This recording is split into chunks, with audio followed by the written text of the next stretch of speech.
আজকে তৃণমূল দল তৈরি হয়েছিল আমরা যতটা জানি লড়াই সংগ্রাম করে মানুষের অধিকার প্রতিষ্ঠার জন্য। সেই জায়গায় যারা প্রথমে লড়াই করেছিল তারা কিন্তু তাদের ট্র্যাক লাইন থেকে সরে যেতে বাধ্য হয়েছিল। শওকত সাহেবের মতো সিপিএম থেকে যেসব নেতারা এসে তৃণমূলে ঢুকেছিল তাদের মানে কি বলবো, তাদের দুর্দণ্ড প্রতাপ এবং সরকার তথা মুখ্যমন্ত্রীর মানে তাদেরকে প্রশ্রয় দেওয়া, তাদেরকে পার্টিতে সামনের সারিতে নেতৃত্ব দেওয়ার সুযোগ দেওয়ার কারণে যারা লড়াই করেছিল একদিন গরিব মানুষের জন্য, সাধারণ মানুষের জন্য, তারা সাইড লাইন হয়ে গেছিল। তারা এখন দেখছে জনগণ যেভাবে প্রতিবাদে মুখর হচ্ছে, তারা সেই সাহসেই কিন্তু এগিয়ে আসছে।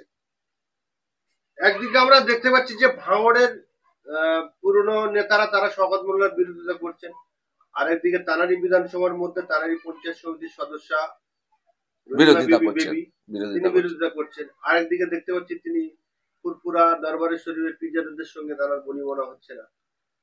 এই যে চারদিক থেকে একটা সাঁড়াশি চাপের মধ্যে পড়ে গেছে শওকত মোল্লা সাহেব। না, সাঁড়াশি চাপ বলতে উনি এটা নিজে নিজে ক্রিয়েট করে ফেলেছেন। মানে সবাই খারাপ, উনি ভালো, এরকম একটা দেখাতে গিয়ে সমাজের সবাই শত্রু, সবাই খারাপ, সবাই প্রচুর গন্ডগোল, আমি একমাত্র ফ্রেশ চকচকে ঝকঝকে। তা মানুষকে পয়সা দিয়ে প্রলোভন দিয়ে আর ভয় দেখে কতক্ষণ নিজের কাছে রাখবে? এভাবে কি রাজনীতি হয়? রাজনীতি মানুষের স্বার্থে, মানুষের মানে জন্য। তাহলে সেই মানুষ এর একটা বড় অংশ যারা সামনের সারির তৃণমূল তারাও সরে যাচ্ছে, যারা ওনার একদিন মানে সুখ্যাতি করতো পীর মহলে তারাও সরে যাচ্ছে, সবাই কে উনি শত্রু বানিয়ে নিজে হিরো হওয়ার চেষ্টা করছে, যার কারণে এই জিনিসটা হচ্ছে বেশি বেশি করে। আর মানুষ এটা বুঝছে। 21 সালে নওশাদ সিদ্দিকী ভাঙড় থেকে জেতার পরে কার্যত তৃণমূল শূন্য হয়ে গিয়েছিল ভাঙড়ে। সেই জায়গায় শওকত মোল্লাকে অবজারভার করে আনায় ভাঙড়ের তৃণমূল নেতারা অক্সিজেন পায়। তারপরে এখন দেখতে পাচ্ছি যে সেই তৃণমূল নেতারা এখন শওকত মোল্লার বিরুদ্ধে চলে গেছে এক অংশ। এইটাকে আপনারা কেমন ভাবে দেখছেন? দেখেন, তৃণমূল শূন্য একেবারে হয়ে গেছিল 21-এর পরে, সেটা নয়।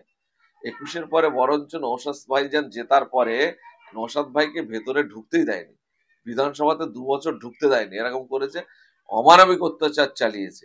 এবং বিশেষ করে এখন যিনি অবজারভার, তিনি ক্যানিং এবং ভাঙড়ের যে অংশটা পূর্ব ক্যানিং এর মধ্যে পড়ে সেই জায়গাগুলোতে কি বলবো, ভাষায় বর্ণনা করা যাবে না, এরকম ভাবে অত্যাচার চালিয়েছে। সুতরাং 21-এর পরে ওরা বেশি বেশি করে মানুষের উপর অত্যাচার চালিয়েছে। এবং তারপরে আমরা যখন আস্তে আস্তে করে মানুষের আস্থা ভাজন হতে হতে আমরা সাহস জুগিয়ে আমাদের কর্মীদেরকে ঐক্যবদ্ধ করা শুরু করলাম, আস্তে আস্তে কিন্তু আইএসএফ এর একটা জায়গা শক্তিশালী হতে শুরু করলো। তারপরে যখন সরকার বুঝলো যে এত অত্যাচার, এত বুলডোজার চালিয়েও যখন পঞ্চায়েত নির্বাচনে রক্ষা করা যাচ্ছে না, তখন সেই জায়গায় দাঁড়িয়ে সরকার কিন্তু দিদিমণি ভরসা রাখলো শওকত সাহেবের উপরে, যে শওকত সাহেব যে ধরনের অত্যাচার, রিগিং ছাপ্পা করে ক্যানিং পূর্বকে একদম বিরোধীদের মুখ বন্ধ করে দিয়েছে, সেরকম করা যায় কিনা তার কারণে ওনাকে ভাঙড়ের দায়িত্ব দেয় এবং ক্যালকাটা পুলিশের আন্ডারে নিয়ে আসে। তাতে হিতে বিপরীত আস্তে আস্তে হচ্ছে, কারণ সাধারণ মানুষ শেষ কথা বলে রাজনীতিতে।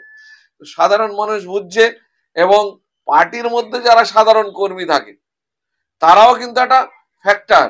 তারাও যখন আস্তে আস্তে বুঝতে পারছে যে ভয়ঙ্কর জিনিস, এর সঙ্গে থাকা মানে যে ধরনের এই দলটা একটা অন্ধকারের রাজত্ব নামিয়ে আনার চেষ্টা করছে, মানুষকে খালি প্রলোভন আর ভাতা দিয়ে এই রাজ্যটা চালাতে চাইছে। আগামী দিনে এই সরকারের হাতে যদি এই রাজ্য থাকে তাহলে আমাদের এই রাজ্য অতল গহরে একেবারে নিমজ্জিত হয়ে যাবে। এই মুহূর্তে মাথা পিছু যে ধরনের দেনা, তারপরেও উনি আবার দেনা করছেন, মৎস্যব করে উনি দুর্গা অঙ্গন করবেন, কিভাবে মানুষের উন্নতি হবে, মানুষের উপার্জন কিভাবে বাড়বে, মানুষ কিভাবে স্বাভাবিক জীবন যাপনে ফিরবে, স্কুল কলেজগুলো কিভাবে রানিং হবে, তার কোনো চিন্তা নেই। উনি মানুষের মন ভোলানোর জন্য দুর্গা অঙ্গন, জগন্নাথ মন্দির এইসব নিয়ে যেভাবে ব্যস্ত, আর খালি ভাতা দিয়ে মানুষের ভোট কালেকশন করার যে অপপ্রচেষ্টা চালাচ্ছে, তাতে করে আস্তে আস্তে এই রাজ্যটা একেবারে শেষের দিকে চলে আসছে। একেবারে কি বলবো, খুব একটা খারাপ অর্থনৈতিক ভাবে একটা মানে খুব সঙ্গীন জায়গায় গিয়ে পৌঁছে যাচ্ছে, যার কারণে যারা শুভবুদ্ধি সম্পন্ন মানুষ, সাধারণ মানুষ বুঝতে পারছে আজকে রোজগারের জন্য বাইরের রাজ্যে চলে যেতে হচ্ছে, এখানে তিনি রোজগার পাচ্ছেন না, আর দিদিমণি খালি ভাতা নিয়ে ঘুরপাক খাচ্ছে যে 500 করে টাকা নেওয়ার, ভোটটা আমাকে দাও আর আমার বিরুদ্ধে তোমরা প্রতিবাদ করো না। সুতরাং এই জিনিস মানুষ বুঝছে, যার কারণে ওনাদের হালাত খারাপ হচ্ছে। এখানে যতই পুলিশ পাল্টাক, পুলিশ বাড়াক, অত্যাচার নামাক, আলাদা অবজারভার আনুক, এতে খুব বেশি লাভ হবে না। আসল যে কারণে সমস্যা তৈরি হচ্ছে সেই কারণের সমাধান যদি না করে।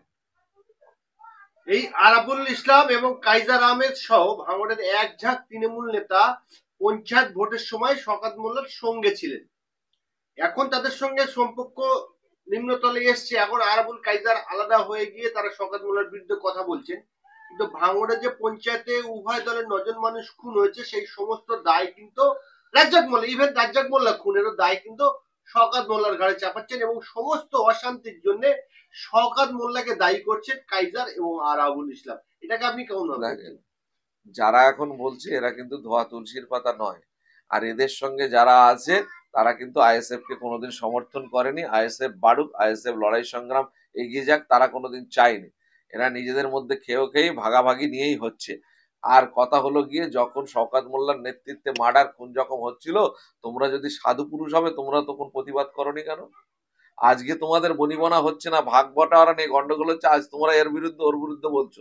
সুতরাং সবাই সমান দোষী। আমরা দোষের মধ্যে আলাদা কোনো আর সেপারেট কিছু করতে চাই না, যে এ ভালো ও মন্দ, এটা আমরা বলতে চাই না।